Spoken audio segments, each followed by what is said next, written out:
some questions. Jacob, you can kick us off. Hi Laura, congrats on the win tonight. It comes with some milestones, being that it was the club's 100th regular season win, and Fallon becomes the club's all-time leader on the clean sheets. So with those two milestones, just your overall thoughts on Yeah, I thought it was a good performance. I thought we controlled the game at times. We knew that they would come and try and play a little bit, so we had to give some things up, but I felt like we had some really good performances from a lot of players. I thought obviously Veronica getting the goal, Jordan getting the goal, great. I thought Lou Barnes was exceptional. I thought Sam Hyatt was exceptional. And I feel like they tried to get down their side a little bit and they didn't give them anything really. And I said to Fallon at the end, when we're getting clean sheets and she's not having to pull off huge saves, then we know that we've had a good night. And yeah, I mean, I thought the no goal callback thing, I don't really understand why that was called back. I don't understand why the handball wasn't given earlier in the play. So it could have been easier, but yeah. First quick question, how are Sam and Sophia doing after playing 3 full 90s in a week, and was there any discussion of not having them play 3 full 90s? There's always been discussion of that. Yeah, I mean, they're fit. I mean, Sam last year probably physically would have struggled with that, but she's come on in leaps and bounds with that. Sophia is an athlete. She can do that stuff. And Alana and Sonnet, I think, took the brunt of the last midweek that we had. And Sophie and Sam took it this time. So thankfully we haven't got one of these for a little bit, but since we came back from the FIFA break, I think, our schedule's been tough, and I feel like today was the end of it for a little bit, until the end of May, so we can get a little bit of rest, we can finally train again, which will be important for us. I think we need that, regroup and go again to North Carolina, which will obviously be a difficult place to go. And then completely unrelated question. Obviously Veronica had the goal and the assist today. She's someone, and I asked her this just before, that you seem to rely, not necessarily heavily on, but you trust her whether it's the end of the game or you need her starting. Yeah. Can you speak a bit on her performance and why you trust her so much in those moments? Well, she's physically capable to compete.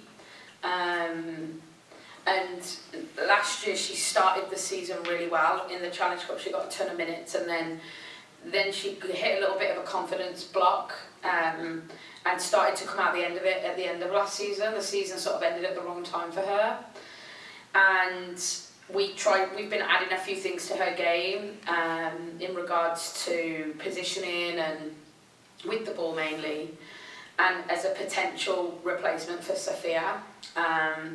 And then Ryan Brown's pretty much stepped up to the plate for that, which has been great, which means now we can really focus on Veronica playing higher and doing what she wants to do and playing where she wants to play. So I think she is super reliable because she's physically capable to be able to do it, which is credit to her. She's a lunatic trainer.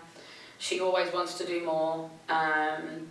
And she's obviously robust and that's good for us because we need that. We've obviously got a lot of injuries right now, so someone like Ronnie can really step up and be huge for us. And yeah, she seems to like scoring against Houston. Sorry, can I have one follow-up on Ryan? Obviously she does normally play outside back in place of Sophia. She seemed to play much higher up when she came in as a... Ryan? Yeah, Ryan, yeah. Sorry. When she came in this game. Mm-hmm. Are you looking at her as a winger, or was that just No, sort of that was just to see the game out, yeah. Obviously Veronica got a kick and you could see she was getting a little bit tired, and it was a strategic thing just to give Sophia a little bit more cover. Thanks. So going from the first half to second half, I want to get the coach's perspective on this. What was the change during the halftime talk to break down the Houston Dash from the goalless first half arguably a penalty not given, but what was the key difference in the way the Reign played from the first half going into the second half? We were able to get down the sides of them a little bit more. I thought we got down the sides of them a little bit towards the back end of the first half. We just didn't have enough quality on the service. And then we got down the sides of them in the second half, and I think, was it Pino crossed to Veronica? Yeah. I tend to black out in goals, but yeah, I think that obviously Pino to Veronica, and then I think the second one with Pino breaking and then has been able to split them in between was good. You know, they're difficult to play against. Sam's obviously an excellent coach. They've been playing between this back three and a back four all season, so we weren't sure what we were going to see, and we didn't have a lot of time to prepare for either. So I think there was things you could see in the first half that showed that, but then we sort of tweaked a little bit in the half time to prepare for that. But I think just getting down the sides of them and having some quality in the final third. Totally fair. To follow up into the second half, there were a lot of long balls coming from deep from midfield all the way to Rapinoe. I was curious, is that more of a Rapinoe feature, or is that more of a general feature from deep in midfield to that left side? Yeah, I think we spoke at half time that they're very aggressive in their defending. They're very on the front foot. They want to put you under pressure. And I felt we played too many short passes, which encouraged them to step. And being able to play the longer ball up to Pino or up to Veronica or up to Jordan and then play off it bypasses that aggressive press. So I felt we gave the ball away in times where we didn't need to in the first half. We could have turned it into a real promising attack and played too short. Yeah, and I thought we did a better job of that in the second half. Thank you. Thank you.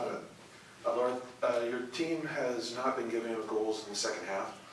Tonight you were able to close out another match, bringing on Ryan late, bringing on Elise late. What is it in the mentality that at this point in the season that your defense has been such a tough nut to crack down the stretch? Honestly, I think just leading off last year, I think there was periods in the season last year, not that we conceded a lot late, but we conceded goals we shouldn't concede, and against these last year at home was a really good example of that. And I've spoke about that a lot in the last couple of days to the team. I think we have a fire inside of us from last year. And we have a lot of players who are here who appreciate that.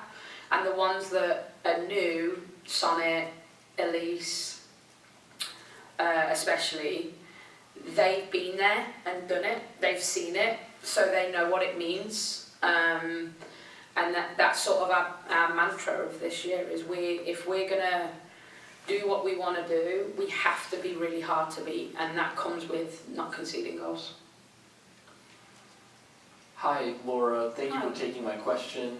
The Dash are notoriously defensive, and they like to attack swiftly. So, number one, how do you tactically set up to break a block down like that? And also, how does the outsized influence of an attacking outside back like Sofia Huerta and a midfielder like Jess Fishlock who can dart between the lines help you do that? Yeah, I think I probably knew that Sam would try and stop Sophia. I think I tried to guess what he might do, and that was one of the things I thought he might do, and I think they did try to do that. So we were sort of prepared for that, so we knew we had to be patient with Soph. But if they stop Soph, then he's going to open up space for Jess and for Pino on the other side. And I think for Jess, one of the things that we'd looked at after the Louisville game was that she's been playing a little bit deeper in our formation of late with Quinn's injury. And I think we felt we could play her a little bit higher in our build, but we needed her defensively lower. So it's hard work for her to do that, but she's fit and young, but she's fit and she's clever. So I felt like getting her closer to Pino, getting her slightly higher, probably like 5 or 6 yards higher, was gonna cause them a little bit of a problem, and I think it did. And then as the game sort of started to wear on, we always like to try and get Jess higher in the game as it gets a bit more stretched. And then All right, we're gonna switch over to Zoom real fast. We'll take one last question. Jackie, you can go ahead. Hey Laura, appreciate you taking the time. hi Jackie. Yeah, good. Congrats on the win. I was actually just talking to Sam, so sorry if this question was asked already, but I know you mentioned him a little bit in terms of just the tactics and the different playing styles and things like that. So I just wanted to get your thoughts on just where you were at, either ahead of the game or during the game, as far as just what it was like to be on the opposite side of him, just being that you two were together for so long. Yeah, it was weird. It was weird. I think I've done this. I've come back to the rain, so I know what it feels like. It's weird. When I came back with Utah, the first time at Memorial, it was like probably the most emotional I've ever been at a game. And when we shook hands at the start, he said to me it was weird. and obviously he had a little bit more emotion differently at the end with the result. But I'm so happy for him. I'm so happy that he's getting the credit he deserves. I think you can see in his team that they're well coached, well prepared. They've got a game plan. You can see what it is, and I'm just really happy for him that he's getting that credit, because he's been someone that I've leaned on for 10 years, and to trust someone like that and to have gone through stuff with someone like that, to actually see them get that credit it's just, it's great. So I knew tonight would be weird, and I'm sure it was for him, but yeah, I've already messaged him and said that was weird, I didn't like it, so yeah. I know he said the same thing, but all good stuff too, so thank you so much, appreciate your time. All right, thanks Jackie. That's it for questions. Thanks everyone. Thanks Laura.